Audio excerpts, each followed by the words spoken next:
अलीगढ़ में भीषण गर्मी, पारा 45 डिग्री के पार चल रहा है। जहां भीषण गर्मी में आमजन को कूलर और एसी की जरूरत पड़ रही है, तो वहीं दूसरी ओर अब विद्युत ट्रांसफार्मर भी बिना कूलर की हवा के नहीं रह पा रहा है। अलीगढ़ के लालडीगी विद्युत उपकेंद्र पर लगे ट्रांसफार्मर के लिए भीषण गर्मी में कूलर लगाए गए, जो ट्रांसफार्मर को ठंडी हवा दे रहे हैं। वही जानकारी देते हुए विद्युत उपकेंद्र पर तैनात एसएसओ द्वारा बताया गया कि अलीगढ़ में भीषण गर्मी पड़ रही है और पारा 45 डिग्री पर चल रहा है। ऐसे में ट्रांसफार्मरों का टेम्परेचर 60 डिग्री के लगभग रहता है, जिसमें भीषण गर्मी में कूलर लगाने की आवश्यकता पड़ती। कूलर न लगने की वजह से ट्रांसफार्मरों में आग लगने और अन्य कई तरीके की समस्या होने की संभावना बनी रहती है, जिसके चलते विद्युत ट्रांसफार्मरों को ठंडी हवा देने के लिए कूलर लगाए गए हैं।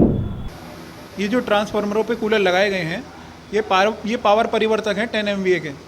इनका जो एक होता है वाइंडिंग टेम्परेचर, एक होता है इसका oil temperature, oil winding temperature, और एक वो वाइंडिंग टेम्परेचर।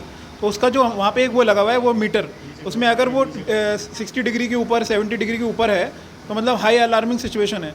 उसकी वजह से इसके कंजर्वेटर के पास, और कंजर्वेटर नहीं, इसका रेडिएटर पे 2 कूलर बड़े बड़े लगाए गए हैं, ताकि वो उसकी जो हीटिंग है वो कम रहे। ये कहना गलत नहीं होगा कि जिस तरह इतनी भीषण गर्मी में आम इंसान को कूलर और एसी की ज़रूरत पड़ रही है, कहीं ना कहीं ट्रांसफार्मर को भी कूलर एसी की ज़रूरत पड़ रही है। हाँ, ट्रांसफार्मर को भी ज़रूरत होती है, क्योंकि उसका मैंने आपको जैसे बताया कि टेम्परेचर 70 डिग्री से ऊपर जाएगा तो वो उसमें हीटिंग ज़्यादा होगी। हीटिंग होने से वो हो सकता है, मतलब उसमें खराबी आ सकती है। तो इसलिए कूलर लगाए गए हैं और किस तरह मजदूर इनकी देखभाल कर रहे हैं? 2 कूलर लगाए गए हैं, 2 10 MVA के ट्रांसफार्मर हैं, 2 लगाए गए हैं उस पर। और उसको सुबह एक बार भरते हैं कूलर को 8 बजे, और एक बार 4 बजे भरते हैं, और रात तक उसके टेम्परेचर हर घंटे चेक करते रहते हैं टेम्परेचर को। जैसे टेम्परेचर उससे कम हो जाता है, 50 डिग्री 40 डिग्री से कम, तो फिर कूलर बंद कर देते हैं।